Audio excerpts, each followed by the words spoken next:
దేవుని ఆలోచనలో బ్రతుకుతున్నటువంటి పిల్లలారా, చేరవచ్చిన విషయంలో ప్రభునామంలో ఉదయపూర్వక నిండు వందనాలు. గ్రంథంలో మనం కొన్ని మాటలు ధ్యానించుకున్నాము. యేసుక్రీస్తు ప్రభువారు ఈ భూలోకానికి శరీరధారిగా వచ్చినాడు.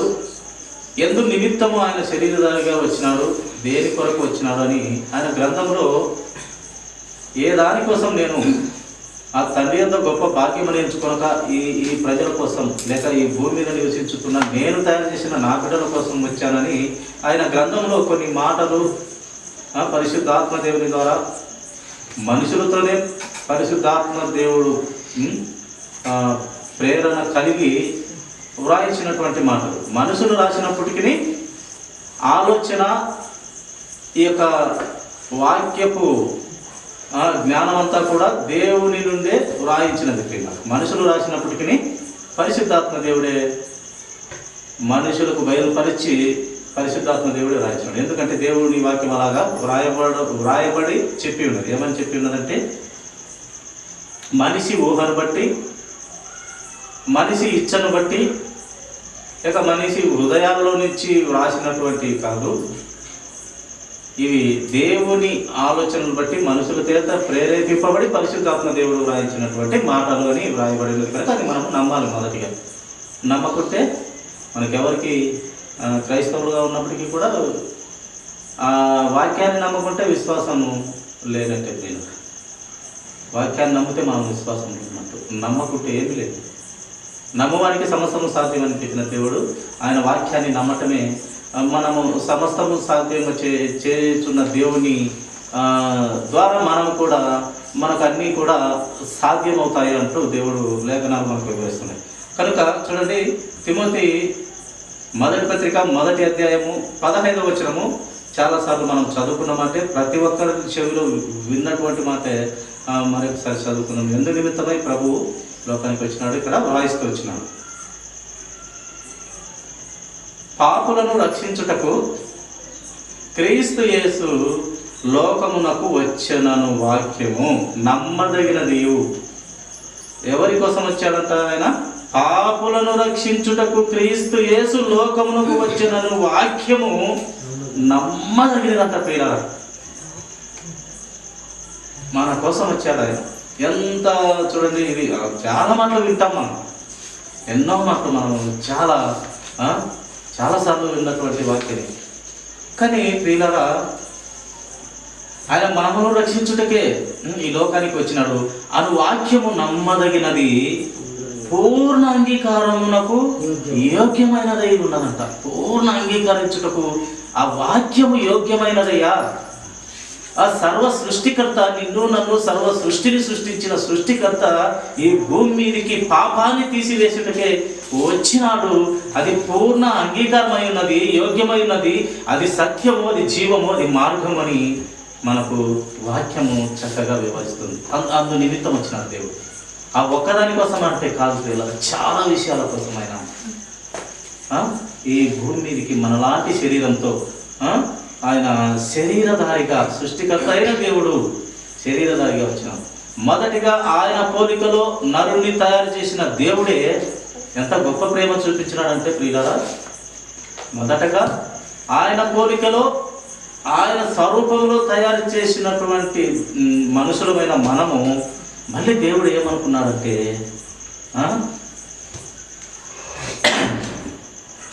ఆ మనిషిలోకి మళ్ళీ నేను పుట్టాను మనిషిలాగా అని ప్రేమించినాడు పిల్లలు. అది గొప్ప ధన్యత మనకు. అలాగే మనకు ఈ యొక్క డిసెంబర్ నెల 25 ఆయన పుట్టుకను మనం సంతోషంతో ఆ క్రీస్తును ఆరాధించుటకు ఈ పండుగ చేస్తాం. ఆయన రాకుంటే మనకు ఈ రక్షణ లేదు, పాపము తీసివేయబడే బాధ్యత లేదు. ఉందా? లేదు. ఈ పాపాన్ని తీసివేసే భాగ్యము ఆయన కాడ తప్పితే ఏ మనుషుని యొద్ద లేదు. కనుక ఆయన రూపంలో తయారు చేసుకుని మనవును పుట్టించి ఆ దేవుడు చేసిన ఆలోచన ఏంటంటే చూడండి, నేను మళ్ళీ మనిషి పోలికలో మనిషిలాగా పుట్టాలి. మనిషిలాగా పుట్టాలి, మనిషిలాగా పుట్టి నా పవిత్రత మళ్ళీ వారికి కనపరచాలనుకున్నాడు. పవిత్రత, పరిశుద్ధత అది ముఖ్యం. దేవునిలో ఉండే ఆ మంచి కోటాను కోట్ల తత్వంలో ఆ పరిశుద్ధతే మొదటిది ప్రియ. అన్ని మంచి గుణాలే ఆయనలో. ఆయన స్వభావ సిద్ధంగా ఏది తప్పుడు ఆలోచనలు కానీ ఆయనలో ఉండవు. స్వభావ సిద్ధంగా ఆయనకు తప్పుడు ఆలోచనలు ఉండవు. ఆయన స్వభావంలోనే ప్రేమ, కరుణ, జాలి ఇలాంటి పదాలు ఆయనలో ఉండేది. ఇంకేవి ఆయనలో కనపడవు. ఆయన ఏమై ఉన్నాడు? ప్రేమై ఉన్నాడు. ప్రేమ ఒక పెద్ద ప్రేమ ముద్దై ఉన్నాడు. ఆయన ప్రేమ స్వరూపి అయి ఉన్నాడు. ఆ ప్రేమ చేత మనుషులను తయారు చేసిన దేవుడే మళ్ళీ మనిషి జన్మలేకి మనలాంటి శరీరంతో క్రీస్తు ప్రభువారు పసిబాలుడుగా ఇదే నెలలో మనం పండుగ చేసుకుంటున్న ఈ డిసెంబర్ నెలలోనే ఆయన 25వ తేదీగా ప్రపంచమంతా పండగ చేసుకుంటుంది. ఏంది ఈ పండగ అంటే ఆ సృష్టికర్త, మన పాపాలను తీసివేయ వచ్చిన ఆ సృష్టికర్త, మన కోసం ప్రాణం పెట్టిన ఆ సృష్టికర్తను మనము ఆరాధించాలి, పూజించాలి, కొనియాడాలి, ఆయన వాక్యాన్ని ప్రేమించాలి, ఆయనకు లోబడాలి. ఆయనకు లోబడితే మనకు మేలు. తండ్రి శిక్షకు ఏ కుమారుడైతే లోబడతాడో అది మనకు మేలు. ఆయన పెద్ద గురువు. ఆయన మాటకు లోబడాలి. ఆయన ప్రతి దానికి మనము తల ఉంచాలి, తగ్గింపబడాలి, ప్రేమించాలి. నా వాక్యం కైకొన్నవాడు నాకు ఎరుకైన వాడే అంటాడు ఆయన. నా వాక్యంలో బ్రతుకుతున్న నా బిడ్డ నాకు ఎరుకైన వాడే, నాకు బాగా తెలిసిన వాడే, నా వాక్యంలో బ్రతుకుతున్నవాడే అంటాడు. కనుక ఆయన పాపులను రక్షించుటకు ఈ లోకానికి వచ్చాడు. అది నమ్మదగినమైనది, పూర్ణాంగీకరమైనది, యోగ్యమైనది. చూడ ఎంత విధేయనది అని ఈ పౌలు భక్తులు అట్టి విషయాలలో నేను మొదటి వాడను అంటున్నాడు. ఆయన ఎంత కఠినంగా ఉన్నాడంటే పౌలు గారు ఆ క్రీస్తు పిల్లలని హింసించి చంపేంత క్రూరుడైన ఆ భక్తుడు మారిన తర్వాత ఆయన వాక్యములలో వినుటలో నేను మొదటి వాడను, నేను ప్రధానుడను అంటున్నాడు. క్రీస్తు పిల్లలను ఎంతైతే హింసించి చంపి బాధ పెడుతున్నాడో మరి తర్వాత క్రీస్తును పట్టబడిన తర్వాత, క్రీస్తు పట్టుకున్న తర్వాత ఆయనంత భక్తుడు, అంత ధైర్యంగా కలిగి మాట్లాడినటువంటి భక్తుడు మనము చాలా అరుదుగా కొంతమంది కనపడతారు. చూడండి, మరొక లేఖనం మనం ఆయన ఎంత నిమిత్తం యేసుక్రీస్తు ప్రభువు ఈ లోకానికి వచ్చినాడో మరొక మాట మనం ధ్యానించుకున్నాం. లూకా సువార్త ఇవన్నీ వాక్యాలు కూడా మనకు బాగా ఎరిగినటువంటి వాక్యాలు, బాగా కంఠస్థం కూడాను.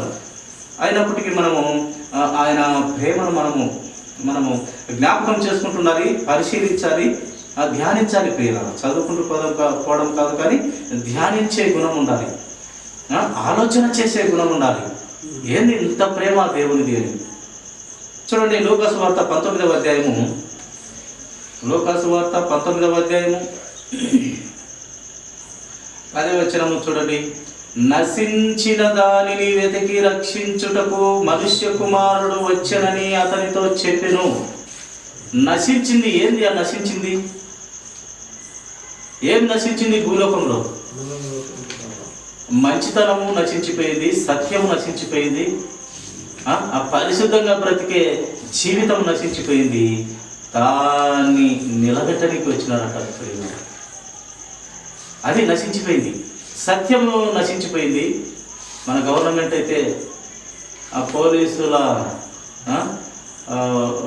రక్షక భటుల బోర్డు మీద ఉంటుంది, సత్యమేవ జయతే, సత్యమే నిజము, అదే జయము అని.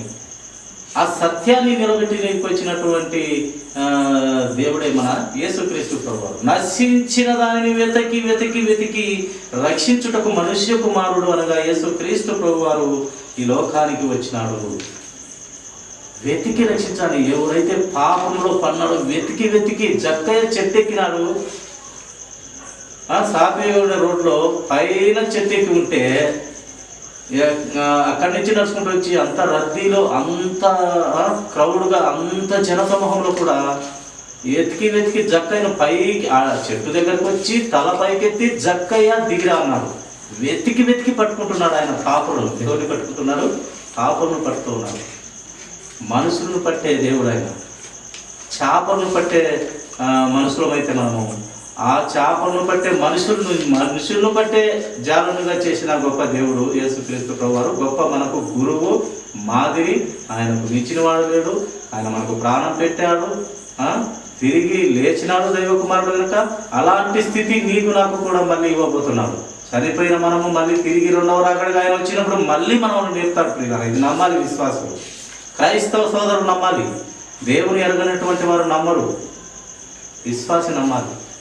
నమ్మితేనే నువ్వు విశ్వాసి, లేకుంటే విశ్వాసమే కాదు, నువ్వు క్రీస్తు బిడ్డవే కాదు, క్రీస్తు ఆలోచనలో బ్రతుకుతున్నటువంటి బిడ్డవే. ప్రతి వాక్యాన్ని నమ్మిన వాడే విశ్వాసి, క్రైస్తవుడు, క్రైస్తవురాలు. కనుక వాక్యాన్ని అంత శ్రద్ధగా విని అంత విశ్వసించినట్లయితే మనం విశ్వాసం అనబడతాము. ఆయన పరిశుద్ధతలో నిలవబడగలుగుతాం. కనుక నశించిన దానిని వెతికి రక్షించుటకు మనిషి కుమారుడు వచ్చినట్టుగా మనకు లేఖనం మనకు తెలియపరుస్తుంది. అలాగే ఆయన ధర్మశాస్త్రమును నెరవేర్చుటకే వచ్చానన్నాడు. చాలామంది కొట్టేయనికి వచ్చినాడు అంటాడు. ఏంది కొట్టేసింది ధర్మశాస్త్రంలో? పనికిమాలిన ఆలోచన విధానాన్ని కొట్టేసినాడు ఆయన. ధర్మశాస్త్రంలో పాపం చేయకు, నరహత్య చేయకు, ఒకరిని దొంగిలించడం వద్దు, లేదా నీ పొరుగువారి భార్యను ఆశించవద్దు, పొరుగువారి పూచికపులైనా తగలవద్దు, దొంగతనం చేయవద్దు, అబద్ధం ఆడవద్దు, ఇవన్నీ చెప్పినాడు. అవేనా? ఇంకా ఎన్నో ఉన్నాయి. ధర్మశాస్త్రంలో ఏమేమి రాయబడినాయి అంటే ఈ మంచి అన్నీ ఉన్నాయి, ఇవన్నీ చేయకూడదని ఉన్నాయి. కానీ కొన్ని చేయకూడనిటి కూడా ఆజ్ఞలుగా అప్పట్లో దేవుడు మోషే గారి చేత వ్రాయించాడు. ఏంటి అంటే పన్నుకు పన్ను. ఒకడు పండు కూడా కొడితే ఇంకొకరికి మళ్ళీ అతని పండు కూడా కొట్టాల్సింది. అప్పుడు ధర్మశాస్త్రం. పొరపాటున వ్యభిచారంతో పట్టబడితే ఆ స్త్రీని అందరూ రోడ్లో పెట్టి లేదా ఒక ప్రాంతము తీసుకుపోయి అక్కడ రాళ్ళతో కొట్టి చంపాలి. ఇలాంటివి కొట్టేసినాడు. కానీ సత్యమైన బ్రతుకులో బ్రతుకుతుంటే దేవుడు ధర్మశాస్త్రాన్ని కొట్టివేసే దేవుడు కాదు. ధర్మశాస్త్రములో పొరపాట్లను, క్రమము లేని పద్ధతులను కొట్టేశాడు దేవుడు. అంతేగాని ధర్మశాస్త్రాన్ని నెరవేర్చినాడు. ఆయన నెరవేర్చి దాంట్లో పొరపాట్లను తీసివేసి మనకు వెసులుబాటు ఇచ్చినాడు. సత్యంలో ఇంకా ఎదగనికి జ్ఞానం ఇస్తూ వచ్చినాడు యేసుక్రీస్తు ప్రభువు. ఆయన కొట్టేది ఆ స్టేషన్కి వెళ్తాము, అయ్యా ఇతను నా పన్ను విరగొట్టినాడు, నేను వారి పన్ను విరగొడతానంటే ఒప్పుకుంటుంది పోలీసు వ్యవస్థ? ఒప్పుకోదు. సరే లేరా నాయన, పొరపాటుగా కొట్టాడు అని ఇప్పుడు మళ్ళీ పన్ను విరగొట్టదు కదా. ఒకరిని చంపుతాడు, మళ్ళీ వాని చంపనికి వాళ్ళ బంధువులు కానీ వాళ్ళ రక్త సంబంధికులు కానీ మళ్ళీ మనిషిని చంపించారు. కానీ గవర్నమెంట్ చేయడానికి గొప్ప నేరం చేస్తే గవర్నమెంటే ఊరి తీస్తుంది. కానీ ఇలాంటివన్నీ దేవుడు సవరిస్తూ వచ్చినాడు, ధర్మశాస్త్రాన్ని నెరవేరుస్తూ వచ్చినాడు ప్రియులారా. చూడండి, మళ్ళీ ఆయన ఈ మాట ఇంత కూడా చదువుకున్నాము. యోహాను సువార్త 15వ అధ్యాయము. యోహాను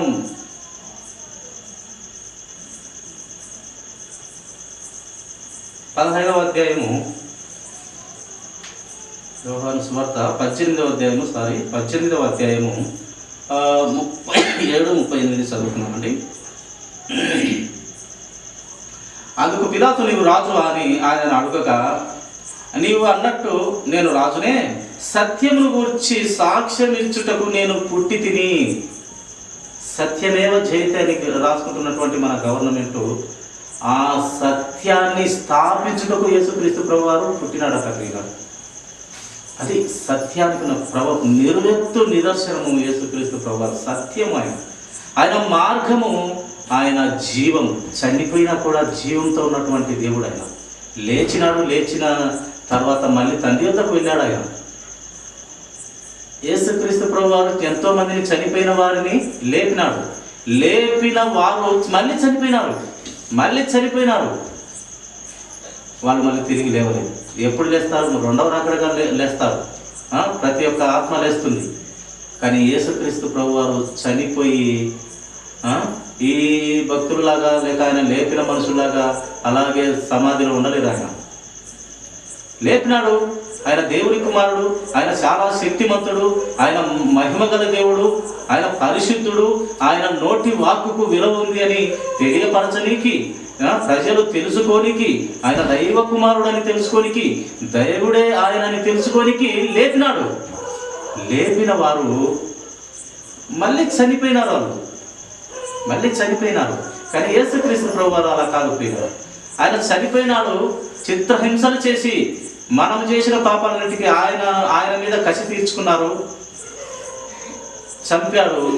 మూడవ దినాన నేను తిరిగి లేస్తానన్న దేవుడు మళ్ళీ లేఖనములు నెరవేరునట్లుగా ప్రవచనం చెప్పిన దేవుడు మరి తిరిగి లేచినాడు. ఆ లేచిన దేవుడు మళ్ళీ 40 దినాలు ఆయన పిల్లలకు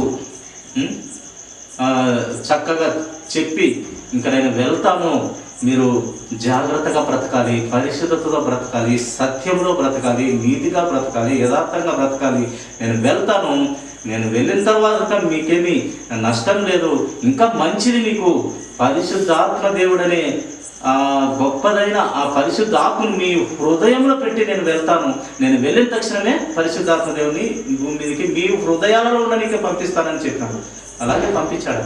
ఎవరైతే నమ్మి బాప్తిసం పొందుకొని ఆయనే దేవుడు, ఆయనే రక్షకుడు, పాపాలు ఒప్పుకొని ఆయనను అంగీకరిస్తే పరిశుద్ధాత్మ దేవుడు బాప్తిసం తీసుకున్నట్టయితే పరిశుద్ధాత్మ దేవుడు డైరెక్ట్గా నీ హృదయంలో వచ్చి కూర్చుంటాడు. ఎప్పుడైనా ప్రభు పిల్లలు అనగా రక్తంలో కడవబడిన వారు, అనగా బాప్తిసం తీసుకున్నవారు పొరపాటు జీవితంలో మళ్ళీ ఈ పరిశుద్ధాత్మ దేవుడు హెచ్చరిస్తూ ఉంటాడు, బుద్ధి చెప్పడానికి ట్రై చేస్తూ ఉంటాడు. మంచివారైతే, ఆ దేవుని వాక్యానికి భయపడిన వారైతే, లోబడిన వారైతే, ప్రేమించిన వారైతే బ్రతుకును మార్చుకునేదానికి అవకాశం ఇస్తారు. పరిశుద్ధాత్మ దేవుడు హెచ్చరికలకు భయపడి బ్రతుకు మార్చుకుంటాడు. భయపడిన వాడు ఏమవుతుంది, అక్కడ పరలోక రాజ్యం అయితే చేర్చబడతాడేమో, కానీ అక్కడ ఏ బహుమతులలో ఏడుపు కొట్టు ముఖంతోనే ఉంటాడు. కేవలం ఆయన కృప వల్ల రక్షించబడతాడు అంతే. ఏంది ఆయన కృప అంటే వరం. బాప్తిసం తీసుకుని ఆయన ఒప్పుకోవడమే గొప్ప వరంలో పడినావు నువ్వు. నీ రొట్టె విరిగి నేతిలో పడినట్టే ఆయన ఒప్పుకోవడం అంటే ప్రియులారా నరకం తప్పించబడతావు. ఒప్పుకుంటే చాలు నరకం తప్పించబడతావు. నీవు క్రీస్తుకు సత్యంగా బ్రతికితే, క్రీస్తు పరిశుద్ధతలో బ్రతికితే ఆయన అమూల్యమైన ఆ పట్టణంలో ఆయన దగ్గరగా ఉంటావు, ఆయన సింహాసనం తీసుకుంటావు, ఆయన బహుమతులు తీసుకుంటావు, అనేక మంది పెద్దగా పెడతాడు. నీవు సొంత నోటితో ఒప్పుకొని కరెక్ట్గా నా బ్రతకకుంటే ఆయన వరం నిన్ను కాపాడి పరలోక రాజ్యంలో అయితే పెడుతుంది, కానీ ఏ ప్రయోజనం ఉండదు. ఇక్కడ ఎలాగ ఏడుపు కొట్టు మతాలతో బ్రతుకుతుంటామో అదే ఏడుపు కొట్టు మతాలతో అక్కడ ఉంటాము. ఏమంటే అది కూడా అక్కడ ఉంటామంటే నీ నోటితో క్రీస్తును ఒప్పుకున్నావు కనుక అక్కడ ఉంటామని నేనైతే అలా నమ్ముతున్నాను ప్రియులారా. చూడండి, మరొక లేఖనము గమనిస్తాము. ఆయన అలాగే సత్యముల గురించి సాక్ష్యం చెప్పుటకు వచ్చాడు. అలాగే ఆయన మనము డైలీ కూడా ఈ మాట అనుకుంటూ ఉంటాము, ఆయన పరిచారము చేయుటకే వచ్చాడు. ఆయన పని చేయించుకునేదానికి రాలేదు ఈ లోకానికి, పని చేయనికే వచ్చాడు, కానీ పని చేయించుకునేదానికి కూడా ఆయన రాలేదు. కనుక అలాగే చూడండి, ఆయన ఇంకా ఏం చేయనికి వచ్చినాడంటే మొదటి యోహాను పత్రిక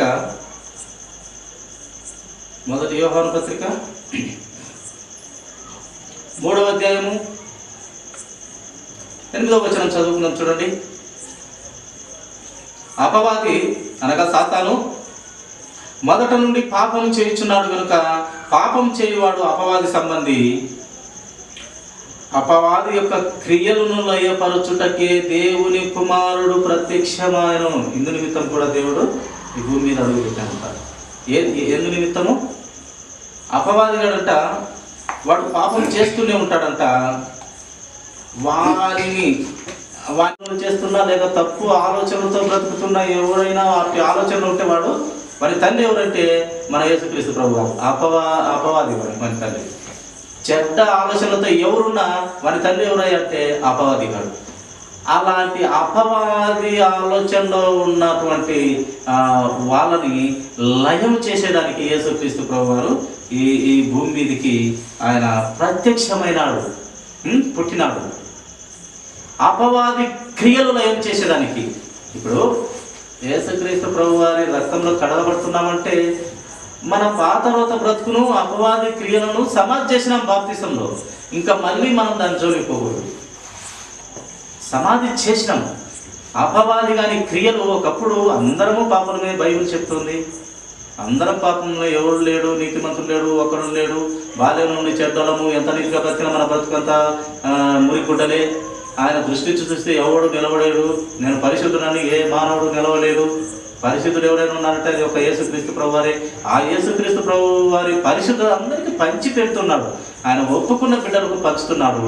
నీవు మళ్ళీ సాతానులోకి వెళ్ళి సాతాను క్రియలు ధరిస్తే నువ్వు మళ్ళీ సాతాను బిడ్డలు అయిపోతావు, కానీ ప్రభు బిడ్డవు కాదు. ఎప్పుడైతే తప్పుడు ఆలోచనలు, చెడు ఆలోచనలు, చెడు తలంపులు వదులుకొని ప్రభువులో బ్రతికితే వాడు దేవుని ఆలోచనలో బ్రతుకుతున్నటువంటి బిడ్డ. అందుకే దేవుడు నా కుమారుడవమ్మా, నా కుమార్తెవమ్మా, నా కుమారుడు అంటూ చెప్తాడు. ఆయన నా పని, నా క్రియలు చేసిన వాడే నా కుమారుడు. నన్ను ప్రేమించిన వాడే నాకు ఎరుకైన వాడే. నన్ను ప్రేమించిన వాడు, నా వాక్యాన్ని గైకొన్న వాడు నాకు బాగా ఎరుకు, నాకు బాగా తెలుసు అంటాడు దేవుడు. కనుక మంచి ఆలోచనలతో ఉన్నవాడే దేవుని సంబంధి. చెడు ఆలోచనలో బ్రతుకుతున్న ఎవరైనా బ్రతుకుతుంటే వాడు దేవుని సంబంధి కాడు, అపవాది సంబంధి అని లేఖనం మనకు తెలియపరుస్తుంది. ఆ అపవాది గారి క్రియలు లయం చేయటకు యేసుక్రీస్తు ప్రభువారి భూమి మీదకి ప్రత్యక్షమైనాడు. ఎలా ప్రత్యక్షమైనాడని మనం అనుకుంటే, పరలోక రాజ్యంలో ఈ యొక్క అపవాది క్రియలతో బ్రతుకుతున్నటువంటి పిల్లలు ఎవరన్నా ఉంటారా? ఉండరు. ఈ లోకంలో ఉంటారు.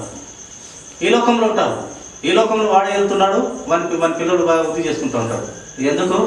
ఆ నరకంలో వానికి తోడుగా బాగా అరసనికి కావాలా, వానికన్నా గట్టిగా కేకలేసిన వాడు కావాలంటే వాడి సంతతి పరికమైన ఆలోచనతో ఉన్న బిడ్డలను తయారు చేసుకుంటాడు.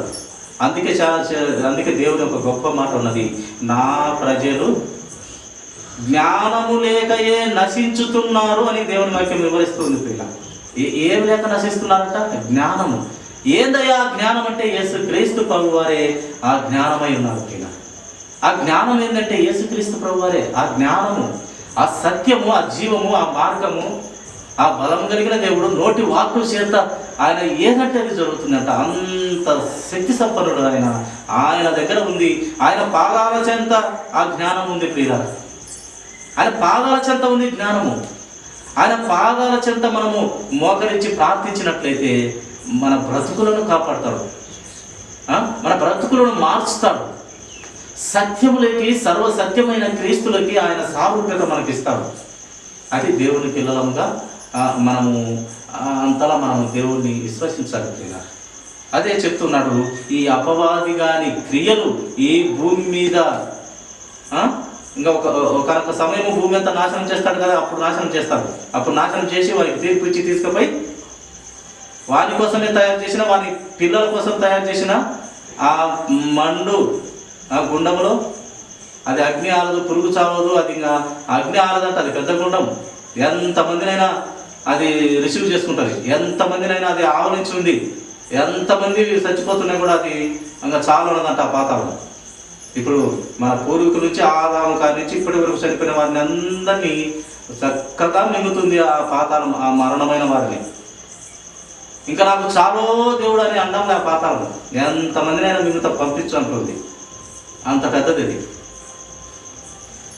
చిన్నది మటుకు పరలోక రాజ్యమే. కనుక ప్రియ సహోదరుడా, ఈ అపవాది క్రియలు లయం చేయటకు ఆయన భూమి మీదకి వచ్చినాడు. ఆయన ఆలోచన విధానంలో బ్రతక చేయుటకు ఆయన పరిశుద్ధ రక్తం ఇచ్చి కాపాడుకుంటున్నాడు. ఆ పరిశుద్ధ పట్టణంలో ఇలాంటి అపవాది పిల్లలు ఉండరు. పిల్లలు అది లయం చేస్తాడు. అక్కడ పరలోక పట్టణంలో అక్కడ లేరు. ఈ అపవాది పిల్లలు అక్కడ ఉండరు. అది లయం చేయడానికి భూమి మీదకి అడుగు పెట్టాడు యేసుక్రీస్తు ప్రభువారు. చూడండి, మరొక ఆలోచన విందాము. ఆయన లోక పాపములను యోహాను సువార్త 1:29 లోక పాపములను మోసుకొని పోవు దేవుని గొర్రెపిల్ల. ఇవన్నీ మనకు బాగా ఎరిగిన వాక్యాలే, బాగా తెలిసిన వాక్యాలే, ఎన్నోసార్లు చెవులు గుచ్చబడినటువంటి వాక్యాలే. మన పాపాలని మోసుకొని పోయినాడు ఆయన. అందు నిమిత్తము భూమి మీదకి పుట్టినాడు ఆయన. ఈ పాపాన్ని అంతా ఆయన మీద వేసుకున్నాడు. సర్వశక్తిమంతుడు కదా, ఆయనకు బరువు అవుతుందా? సర్వశక్తిమంతుడు. ఆయన లేకుండా ఏది కలగలేదు. ఆయన మోసినాడు మన పాపాన్ని.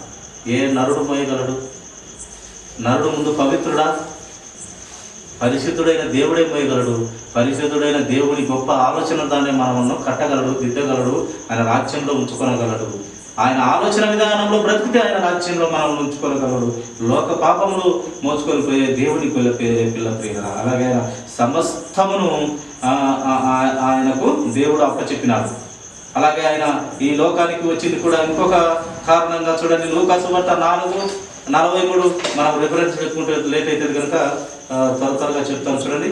ఆయన లూకా సువార్త 4:43లో పరలోక రాజ్య సువార్త ప్రకటించుటకు కూడా ఆయన ఈ భూమి మీదకి వచ్చినాడు. మన తండ్రిని పరిచయం చేయుటకు మన ముద్దు కుమారుడు, మన ప్రాణాలను కాపాడుతున్న దేవుడు, మన పాపాలను తీసేసి పరిశుద్ధతలో పెంచుతున్న ఆ దేవుడు పరలోక పట్టణపు విషయాలన్నిటినీ ఆ తండ్రిని బయలుపరిచిన వాడు మన యేసుక్రీస్తు ప్రభువు. ఆ తండ్రి ఒక గొప్ప తండ్రి, ఒక గొప్ప కుటుంబం పరమందున్నది. ఏందయ్యా కుటుంబము? తండ్రి అయిన దేవుడు, పరిశుద్ధాత్ముడు, కుమారుడైన యేసుక్రీస్తు ప్రభువు. గొప్ప కుటుంబం అది, మాదిరి కుటుంబం. ఆ కుటుంబమును బట్టే ఈ లోకంలో ఈ భూమి మీద కుటుంబంగా మనము పిలువబడుతున్నాము. ఆ కుటుంబమే లేకుంటే ఈ భూమి మీద కుటుంబాలే లేవు ప్రియుల. ఆ దేవుని కుటుంబము, ఆ తండ్రి కుమార పరిశుద్ధాత్మ కుటుంబము ఆ పరలోక రాజ్యంలో ఉండబట్టే ఈ భూమి మీద కుటుంబంగా మనము పిలువబడుతున్నాము.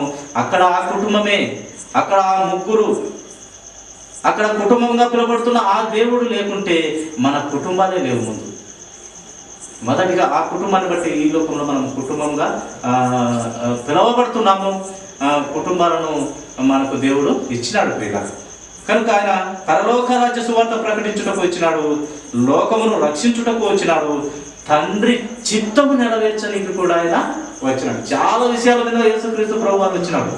ఒక్క విషయం, 2 విషయాలు కాదు ప్రియుల, చాలా విషయాల మీద యేసుక్రీస్తు ప్రభువు ఈ లోకంలో ప్రతి ఒక్కరిని కాపాడడానికి వచ్చినాడు. ఆయన తండ్రి చిత్తము ఏమి చెప్పినాడో అది నెరవేర్చడానికి వచ్చినాడు యేసుక్రీస్తు ప్రభువు ప్రియుల. తండ్రి చిత్తం నెరవేర్చిన గొప్పదైన మన యేసుక్రీస్తు ప్రభువు చచ్చిపోతూ కూడా, చంపుతూ ఉంటే ప్రభువా వారిని క్షమించు ప్రభువా, వారి కోసమే, నీ మాట నెరవేర్చ కోసం వాళ్ళ కోసమే వచ్చినాను, వాళ్ళకు రక్షణ ఇవ్వడానికి వచ్చినాను, వాళ్ళు తెలియక చేస్తున్నారు, క్షమించు ప్రభువా అని ఆత్మనాప చెప్పుకున్న గొప్ప మన యేసుక్రీస్తు ప్రభువు ప్రియుల. అలాగే ఆయన గొర్రెలకు గొప్ప కాపరిగా, గొర్రెలకు ఈ లోకంలోనూ ఆ లోకంలోనూ సమృద్ధి కలుగజేయుటకు కూడా ఆయన వచ్చినాడు. గొప్ప కాపరిగా ఉండి ప్రాణం పెట్టుటకు వచ్చినాడు. శిష్యులను సత్యమందు ప్రతిష్ఠ చేయుటకు వచ్చినాడు. సత్యములో ప్రతిష్ఠ. ఇప్పుడు అన్న కుమారుని ప్రతిష్ఠ ఆ యొక్క ఏడి మందిరంలో ఎలాగా దేవుని మందిరంలో ప్రతిష్ఠ చేసి అక్కడ విడిచిపెట్టిందో, ఆ పిల్లవాడు ఎంత గొప్పగా సాకింది. ఆడ విడిచిపెట్టిన తక్షణమేంట ఆ పిల్లవాడు మోకాలుని దేవుని మొక్కిందంట. ఇంకొకరైతే తల్లి కొంగు పట్టుకొని కాళ్ళు చేతులు పట్టుకొని పోనిచ్చేవాడా? చిన్న బాలు. అంత మంచి పెంపకంలో పెంచింది. అలాంటి సత్యంలో జ్ఞానంతో పిల్లవాడిని పెంచింది కనుక అక్కడ వదిలిపెట్టిపోతుంటే, పాలు విడిచిన మనుషులను వదిలిపెట్టిపోతుంటే వాడు తల్లి కాళ్ళు పట్టుకోలేదు, ఆ బయట కొంగు పట్టుకోలేదు, తండ్రికి మోకాలుని దేవునికి మొక్కినాడంట, దేవుణ్ణి స్తుతిస్తున్నాడంట, దేవుణ్ణి మహిమపరుస్తున్నాడంట, ప్రార్థన చేస్తున్నాడంట. అది పెంపకం ప్రియుల. మనం పెంచుతాము, చాలా పెంచినా కూడా అలా పెరగట్లే పిల్లలు. గొప్ప గొప్ప సేవకుల్లోనే పనికి వాళ్ళని పుడుతున్నారు. గొప్ప గొప్ప సేవ చేస్తున్న వాళ్ళలోనే పనికి వాళ్ళ దరిద్రులు దేవుని వాక్యంతో కట్టబడట్లే. లోకములో అపవాదిగాని చేత కట్టబడుతున్నాం. పనికిమాలినోళ్ళు మనుషులు, మనము పనికిమాలినోళ్ళమే, బుద్ధి లేని వాళ్ళమే, జ్ఞానం లేని వాళ్ళమే. కానీ క్రీస్తును ధరించుకొని బ్రతికితే చాలా గొప్పవారు అవుతారు ప్రియుల. దేవుని ధరించుకొని బ్రతికితే, ఆయన సారూప్యతలు బ్రతికితే చాలా గొప్పవారు. ఆయన దృష్టికి గొప్పవారు, లోకం దృష్టిలో కూడా గొప్పవారు అవుతారు. భూమి మీద ఆయన ఇలాంటి గొప్ప కార్యాలు చేయటకు వచ్చినాడు. చాలా సమయం అనేది కనుక ముగించుకుందాము. ఇంకా చాలా విషయాల మీద ఆయన మరణ శాసనం ఒకటి మనుషులకు రాసినాడు. యేసుక్రీస్తు ప్రభువారు మరణ శాసనం రాసిన దేవుడు. మనకందరికీ మరణ శాసనం దేవుడే. మరణ వశములు ఆయన చేతిలో ఉన్నవి. ఆ మరణ శాసనములు రాసినటువంటి గొప్ప దేవుడు ఆయన మరణమై చూపిస్తే కానీ ఆ మరణ శాసనం రాసిన వాడు గొప్పవాడు కాడు, అది చెల్లదు అని వాక్యం తెలియపరుస్తూ వచ్చింది. అంటే మరణ శాసనం రాసిన వాడు మరణం కావాలంట, అది ధర్మం అంట, అప్పుడే అది చెల్లుతుందంట. అంత గుణము కలిగిన దేవుడు మన యేసుక్రీస్తు ప్రభువారు, మన పరమ తండ్రి, మన పరిశుద్ధాత్మ దేవుడు. ఇలా మరణ శాసనం రాసిన దేవుడు మరణం కావాలి కనుక ఆ మరణం పొందుట కూడా భూమి మీదకి అడుగు పెట్టాడు యేసుక్రీస్తు ప్రభువారు. చాలా విషయాల మీద దేవుడు ఈ భూమి మీద ఒక్కదాని మీద, 2 దాని మీద, 3 దాని మీద కాదు, చాలా గొప్ప పనులు చేసే ఉద్దేశంలో ఈ భూమి మీద సృష్టికర్త అడుగు పెట్టి మన బ్రతుకులను పండగ చేయడానికి ఆయన వచ్చినాడు ప్రియుల. అలాంటి గొప్ప దేవునికి మనము కృతజ్ఞత కలిగి ఆయన ఆలోచన విధానంలో ఆయన వాక్యం అనే ఆ యొక్క వాక్యం అనే ఖడ్గంలో మనము బ్రతకాలి. కనుక ప్రియ సహోదరి సహోదరుల, నేను నా జీవితాలలో కూడా ఆయన ఇన్ని మేలును కోరి భూమి మీద కడుగు పెట్టాడు కనుక ఆయన ఆలోచన విధానంలో మనం బ్రతుకుదాము. వాక్యం ద్వారా ప్రతిరోజు దిద్దబడుతూ నేర్చుకుంటూ వాక్యంలో ఎదుగుదాము. ఆయన సారూప్యత సంపాదించుకుందాము. యేసు క్రీస్తు ప్రభు వారిలాగా మనం బ్రతుకుదాము. పౌరు భక్తులు అన్నట్టు బ్రతుకుదాము. బ్రతుకుతే క్రీస్తు, చావు అయితే లాభము. నేను వాక్యము నమ్ముటలో ప్రధానను, పాపినే అయినప్పటికీ వాక్యం అంగీకరించిన తర్వాత నేనే ఆయన వాక్యంను గొప్పగా నమ్మిన ప్రధానుడు అన్నాడు. చాలా విలువైన మాట మాట్లాడినాడు. ఆయన చచ్చిపోతే నాకు లాభము, ఆయన దగ్గర ఉంటానన్నాడు. అంత భక్తి విశ్వాసం అయింది. ఇవన్నీ మనకు గొప్ప మాదిరి.